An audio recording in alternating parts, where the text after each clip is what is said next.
जय हिंद दोस्तों, आप सभी का स्वागत है एक बार फिर से आपके अपने यूट्यूब चैनल यूनिक ज्ञान में। आज हम BA second semester modern history का चैप्टर 5 देखेंगे, जिसमें हमें पढ़ना है सैयद और लोदी वंश। हमने आपको सबसे पहले सिलेबस डिस्कस किया जो कि यूट्यूब चैनल पर आपको मिल जाएगा। साथ ही साथ 4 चैप्टर्स पढ़ाएं। उसमें से पहला चैप्टर है प्रारंभिक तुर्क, हमने बताया, फिर गुलाम वंश, फिर खिलजी वंश, तुगलक वंश, उसके पश्चात सैयद और लोदी वंश। यह चैप्टर आज पढ़ाया जा रहा है। इसके पश्चात मुग़ल काल आ जाएगा, वो जो कि आपके सिलेबस में सभी चीज़ें आपको बहुत ही अच्छे तरीके से बताई जाएंगी। अगर आप चैनल पर नए हैं तो चैनल को सब्सक्राइब कर लीजिए।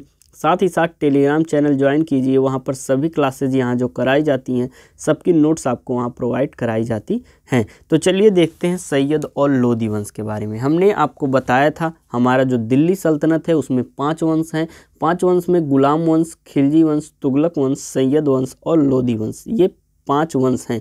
पांचों का कार्यकाल हमने आपको बताया हुआ था, जिसमें से आपको गुलाम वंश पढ़ाया जा चुका है, खिलजी वंश और तुगलक वंश, ये तीनों वंश पढ़ाए जा चुके हैं। सैयद और लोदी वंश ये छोटे हैं, इसलिए आपको एक ही चैप्टर में, एक ही लेक्चर में यहाँ पर बता दिया जा रहा है।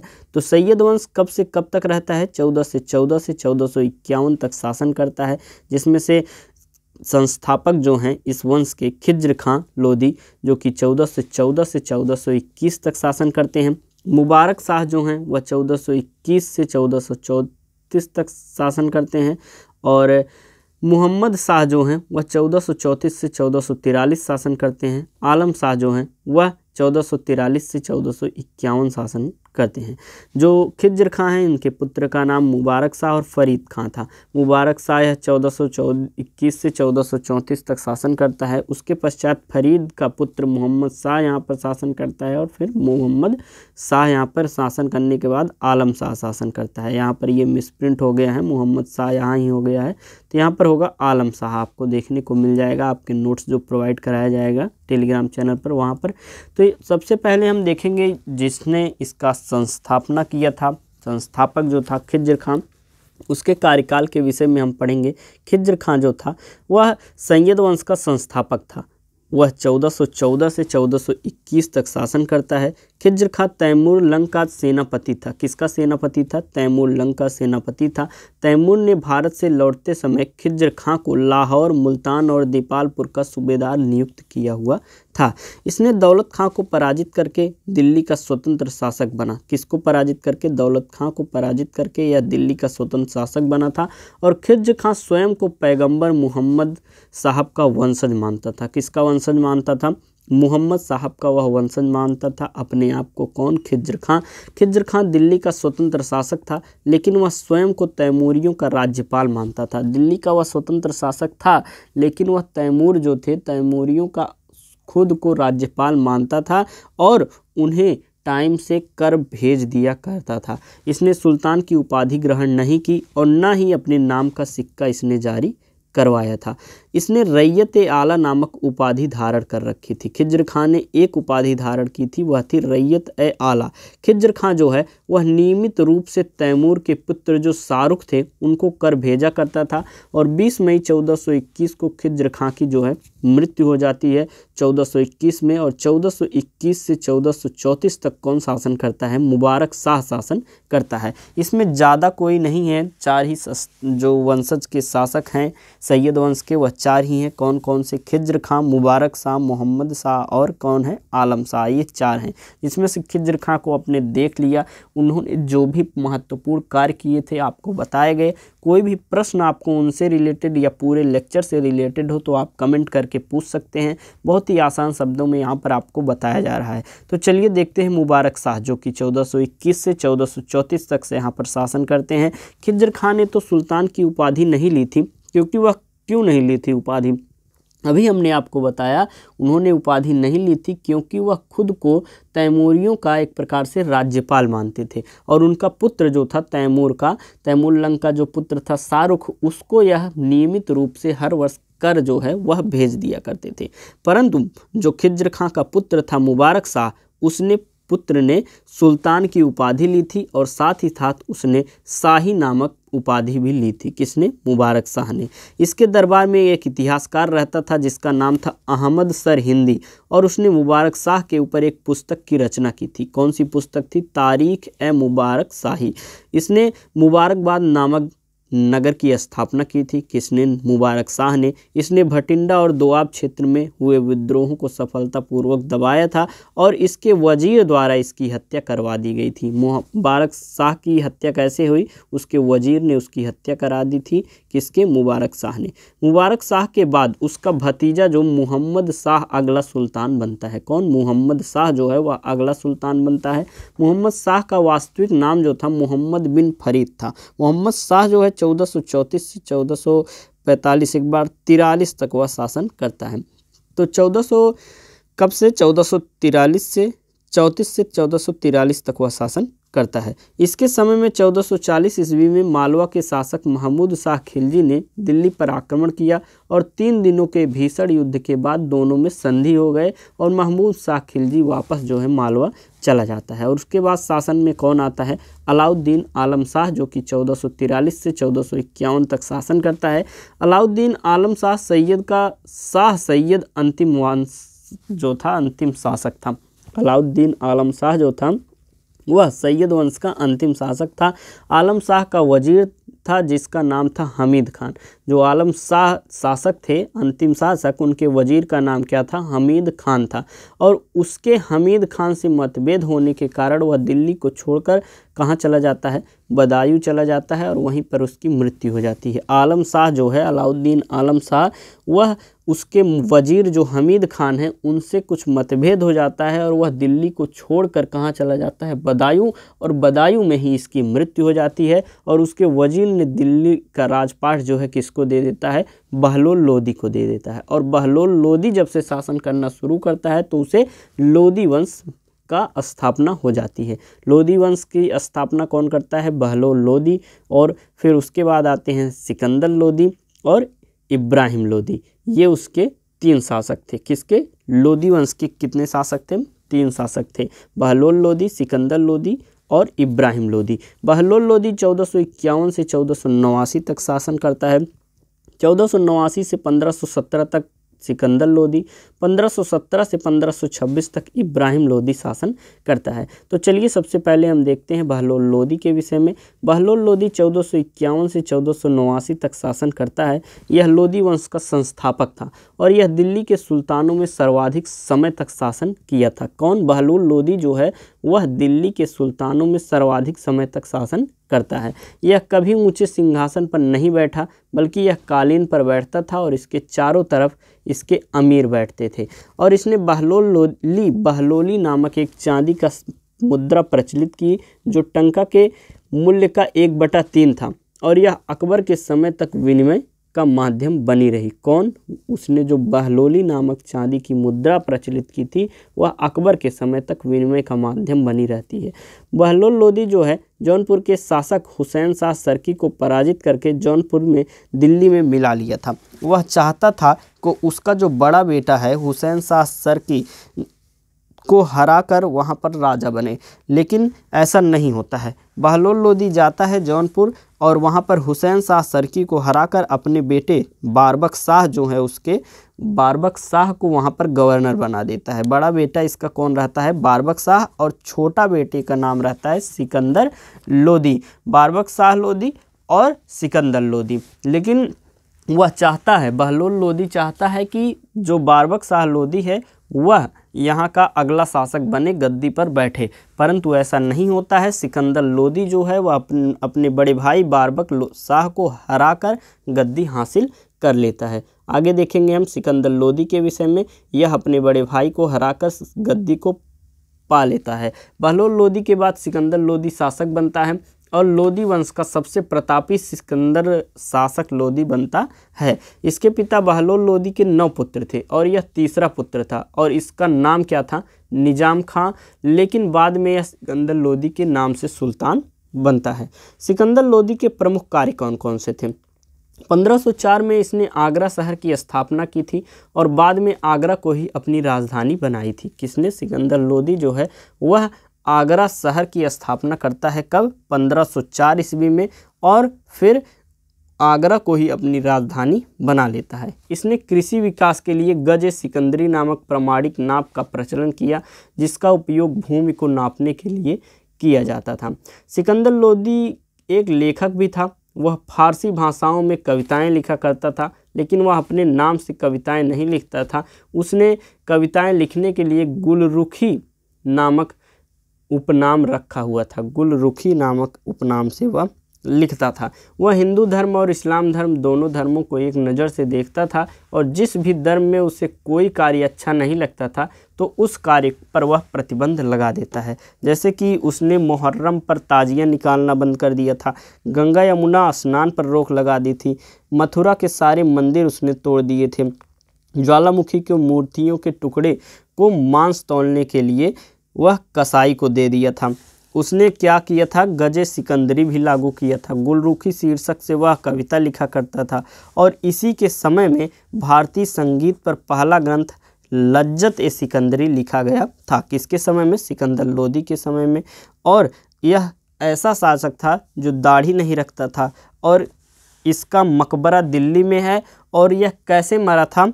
यह गले की बीमारी के कारण इसकी मृत्यु हो जाती है। तो आगे हम देखेंगे सिकंदर लोदी के मृत्यु के पश्चात कौन आता है? इब्राहिम लोदी। इब्राहिम लोदी कब से कब तक शासन करता है? 1517 से शासन करता है 1526 तक, और 1526 में दिल्ली सल्तनत का भी अंत हो जाता है और लोदी वंश का भी अंत हो जाता है। उसके पश्चात मुगल वंश की स्थापना होती है। कौन करता है? बाबर। वो भी आपके सिलेबस में है पूरा बाबर, पूरा आपको मुगल वंश पढ़ना है अच्छे से। तो चैनल पर बने रहिए। कोई भी प्रश्न आपको हो तो अच्छे से आप पूछ सकते हैं, कमेंट में आपको बताया जाएगा। साथ ही साथ यह वीडियो जो है इसमें 2 वंशों के बारे में बताया जा रहा है, तो ऐसा नहीं है कि कोई पॉइंट्स काट दिए गए हैं। सभी महत्वपूर्ण पॉइंट्स आपको यहाँ पर बताए जा रहे हैं। यह वीडियो आप अच्छे से पढ़ लीजिए, आप रिवीजन कर लेंगे हमारे PDF नोट से। एक भी प्रश्न आपका कहीं से भी छूटेगा नहीं। तो हम इब्राहिम लोदी की बात करते हैं। यह दिल्ली सल्तनत तथा लोदी वंश का अंतिम शासक था। हमने जो कि आपको पहले ही बताया, जो इब्राहिम लोदी था वह लोदी वंश का अंतिम शासक था, साथ ही साथ दिल्ली सल्तनत का भी अंतिम शासक था। 1518 में खतौली का युद्ध हुआ, जिसमें इब्राहिम लोदी का सामना किससे हुआ? राणा सांगा से हुआ। इस युद्ध में राणा सांगा की विजय हुई। कहीं कहीं पर लिखा आपको मिलेगा कि विजय हुई, कहीं कहीं पर आपको लिखा मिलेगा कि यह अनिर्णायक रहा, क्योंकि विभिन्न विद्वानों में यह एक प्रकार से मतभेद माना जाता है। इब्राहिम लोदी के चाचा जो थे आलम खां और पंजाब के शासक दौलत खां, दोनों ने मिलकर बाबर को इब्राहिम लोदी से युद्ध करने का निमंत्रण भेजा था, क्योंकि जो उसके चाचा आलम खां थे और पंजाब के दौलत खां, दोनों से इब्राहिम लोदी का एक प्रकार से संबंध अच्छा नहीं था। वह दोनों अपना एक प्रभुत्व चाहते थे। तो उन्होंने बाबर को आमंत्रित किया कि आप आइए, यहाँ पर युद्ध कीजिए, हम आपका साथ देंगे। बाबर ने 21 अप्रैल 1526 को प्रथम पानीपत का युद्ध लड़ा, लेकिन उसकी सेना बहुत छोटी थी और इब्राहिम लोदी की सेना जो थी वह बहुत बड़ी थी। बाबर ने तोपों का प्रयोग किया। भारत में पहली बार तोपों का प्रयोग हुआ। कहाँ पर? पानीपत के प्रथम युद्ध में, जिसमें बाबर की सेना बहुत कम थी। इब्राहिम लोदी की सेना 1 लाख से भी ज़्यादा थी, परंतु इब्राहिम लोदी जो है वह हार जाता है। कैसे हार जाता है? इस बाबर ने तोपों की प्रयोग किया, साथ ही साथ तुगलमा पद्धति की जो है प्रयोग किया। वह पद्धति क्या थी आगे देखेंगे। इसके 2 प्रमुख तोपची थे, जिनका नाम अली और मुस्तफ़ा था। इसने युद्ध में तुगलमा पद्धति का प्रयोग किया, और इसी पद्धति और तोपों के प्रयोग से छोटी सेना होने के बाद भी इसने इब्राहिम लोदी की विशाल सेना को हरा दिया था। और इब्राहिम लोदी जो है युद्ध में मारा गया, और वह दिल्ली सल्तनत का आखिरी शासक होने के साथ साथ पहला ऐसा दिल्ली सल्तनत का सुल्तान भी बना जो युद्ध स्थल में मारा गया। जो इब्राहिम लोदी है वह पहला ऐसा शासक था जो कि युद्ध स्थल में मारा गया था। दिल्ली सल्तनत का संपूर्ण खात्मा हो जाता है, और उसके साथ साथ भारत में मुगल शासकों का दौर शुरू हो जाता है, जो कि आपका अगला चैप्टर है। तो इससे पहले हम जान लेंगे इसी लेक्चर में सल्तनत कालीन प्रशासन के बारे में। सुल्तान के पदाधिकारी का क्या नाम रखा गया था, क्या क्या एक प्रकार से पदाधिकारी थे, और क्या क्या बनाया गया था, विभाग कौन कौन से बनाए गए थे, इसके विषय में हम जानेंगे। उसके साथ साथ आपकी ये लेक्चर समाप्त हो जाएगा। उसके पश्चात हम पढ़ेंगे मुगल वंश के बारे में। तुगलमा पद्धति से इब्राहिम लोदी को बाबर ने मारा था, यह बहुत ही इम्पोर्टेंट हो जाता है। और किस युद्ध में मारा था? यह मारा था उन्होंने पानीपत के प्रथम युद्ध में। कब हुआ था? यह 1526 में हुआ था। ये बात आप नोट करेंगे। आगे देखेंगे हम सुल्तान के पदाधिकारी, जैसे कि नायबे मुमलिकात। सुल्तान के बाद यह राज्य का प्रमुख पदाधिकारी था। इस पद का सृजन बहराम शाह के काल में हुआ, जब उसने एतगीन को नियुक्त किया था। किसने? बहराम शाह ने एतगीन को नियुक्त किया था। तब यह नायबे मुमलिकात एक प्रकार से पदाधिकारी बना हुआ था। यह हमने आपको बताया हुआ था चैप्टर्स में।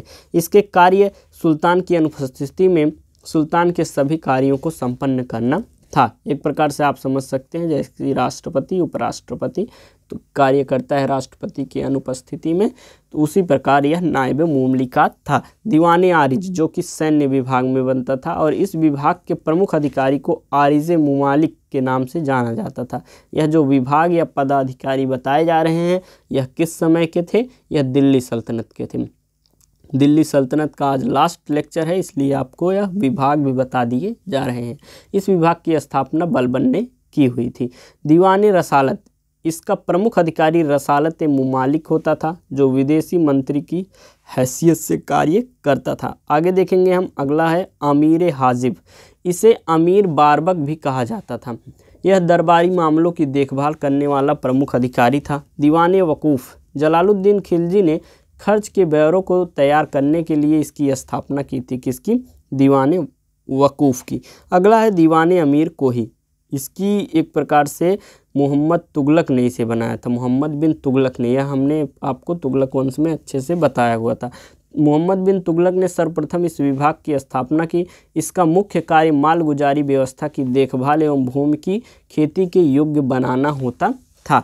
यह जो विभाग उसने बनाया दीवाने अमीर का ही क्यों बनाया था, हमने आपको तुगलक वंश के चैप्टर में बताया हुआ था। अगर आपने लेक्चर अच्छे से देखा होगा तो आपको पता होगा यह किस योजना के असफल होने के बाद उसने बनाया हुआ था दीवाने अमीर कोही। तो अगर आपको पता है तो कमेंट करके आप अवश्य बताएं, जिससे हमें पता चलेगा कि आप लेक्चर्स ध्यान से सुनते हैं। अगर आपको लेक्चर्स की बातें ही नहीं याद रहेंगी तो आप ये नहीं कह सकते कि सर हमारा पेपर ख़राब गया, क्योंकि जो पढ़ाया जा रहा है पॉइंट टू पॉइंट पूरा आपका सिलेबस पढ़ाया जा रहा है, इससे बाहर कुछ भी नहीं आएगा। तो इसको तो कम से कम आप अच्छे से, बहुत अच्छे से याद कर लीजिए। अगर नहीं पता है तो आप रिवीजन कीजिए, फिर आके कमेंट कीजिए, लेकिन कमेंट करके हमें अवश्य बताइए कि दीवाने अमीर कोही विभाग जो है उसने मोहम्मद बिन तुगलक ने किस योजना के असफल होने के बाद बनाया हुआ था, किसके लिए बनाया था। दीवाने खैरात, यह दान विभाग था और इसकी स्थापना जो है फिरोज शाह तुगलक ने की हुई थी। अब सल्तनत कालीन प्रमुख कर पढ़ लेते हैं, और यह आज का लास्ट आपका टॉपिक होगा, आपके दिल्ली सल्तनत का लास्ट टॉपिक होगा। इसके पश्चात आपको कोई भी क्वेश्चन पूछना हो तो आप इस वीडियो लेक्चर में पूरे दिल्ली सल्तनत का पूछ सकते हैं, आपको अच्छे से बताया जाएगा। तो कौन कौन से कर थे? पहला था खराज। यह गैर मुसलमानों से लिया जाने वाला भूमि कर था। यह सामान्यतः उपज का 1/3 भाग लिया जाता था, लेकिन अलाउद्दीन खिलजी ने कितना वसूल किया था? 1/2 भाग वसूल किया हुआ था। यह 1/3 भाग सभी ने लिया था, लेकिन अलाउद्दीन खिलजी मात्र ऐसा शासक था जिसने 1/2 भाग वसूल किया था। यह मुसलमानों से लिया जाता था उस्र, और यह भी भूमि कर होता था, जो कि 1/5 से 1/10 के बीच में लेना जाता था। खुम्स सेना अभिज्ञानों के समय लूटे धन में राज्य का हिस्सा था। जैसे कि जब कोई भी युद्ध होता था तो सेना जो लूट कर वहाँ से लाती थी सामान, उसमें इतना प्रतिशत कर देना होता था। कितना? 1/4-5 देना होता था, और 1/5 जो राज्य का था और 4/5 सैनिकों का होता था, ऐसा शरीयत में लिखा गया है। लेकिन अलाउद्दीन खिलजी और मोहम्मद बिन तुगलक ने 4/5 स्वयं लिया और 1/5 सैनिकों को दिया था। आगे देखेंगे जकात कर कौन सा होता है। यह मुसलमानों से लिया जाने वाला धार्मिक कर था, और यह धनी मुसलमानों की आय का 2.5%, ये 2 नहीं 1/2%, 1/2 जो है भाग 2.5% 2 सही 1/2 यहाँ पर होगा, अर्थात 2.5% जो होता था उनके आय का वह दान करते थे अमीर लोग जो होते थे, और वहाँ के जो असहाय लोग होते थे उनको वह दे दिया जाता था। अगला है जजिया। यह गैर मुसलमानों से लिया जाने वाला कर था, व्यक्ति कर, और इसे मुंड कर भी कहा जाता था। स्त्री, बच्चे, वृद्ध, अपंग, ब्राह्मण जजिया कर से मुक्त होते थे। जो जजिया देता था उसे जिम्मी कहा जाता था। भारत में सर्वप्रथम मोहम्मद बिन कासिम ने सिंध के हिंदुओं से जजिया वसूल किया था। आपको हमने यह भी बताया था कौन सा ऐसा शासक था जिसने ब्राह्मणों पर भी जजिया कर लगा दिया था। अगर आपको याद हो, क्योंकि हमने चारों लेक्चर्स में आपको यह बताया हुआ था, इसलिए आपको यहाँ से पूछा जा रहा है। आप कमेंट करके अवश्य बताएं कि कौन सा ऐसा शासक था जिसने ब्राह्मणों पर भी जजिया कर लगा दिया था। अगला कर था हर्बे सर्ब। यह सिंचाई कर था जो उपज का 1/10 भाग होता था। चरी कर अर्थात चारागाह पर कर होता था। घर, ग्रह कर, इन दोनों करों को अलाउद्दीन खिलजी ने वसूल किए थे। चरी और घर कर। तरकात, यह लावारिस संपत्ति की जब्ती से होने वाली आय थी। तरकात, यह इतने प्रकार के जो दिल्ली सल्तनत में कर थे हमने आपको बताए। इस प्रकार से दिल्ली सल्तनत आपका ख़त्म होता है, सैयद और लोदी वंश ख़त्म होता है। 6 चैप्टर जो आपका आएगा उसमें आपको बताया जाएगा किसके बारे में, मुग़ल वंश के बारे में। हम बाबर को पढ़ेंगे, अकबर को पढ़ेंगे एक वीडियो में। आगे ऐसे करके 2-2 शासकों को अच्छे से पढ़ेंगे, जिससे वीडियो लेक्चर्स भी छोटी हों और अच्छे से समझ में आ जाए। डेली एक क्लास आएगी आपको, चैनल पर बने रहिए। टेलीग्राम चैनल ज्वाइन कीजिए, वहाँ पर आपको सभी क्लासेस की नोट्स मिल जाएंगी। धन्यवाद, मिलते हैं अगले वीडियो में। कोई भी प्रश्न हो आप कमेंट करके अवश्य पूछिएगा, अपने दोस्तों के पास शेयर कीजिएगा, वीडियो लाइक कीजिएगा।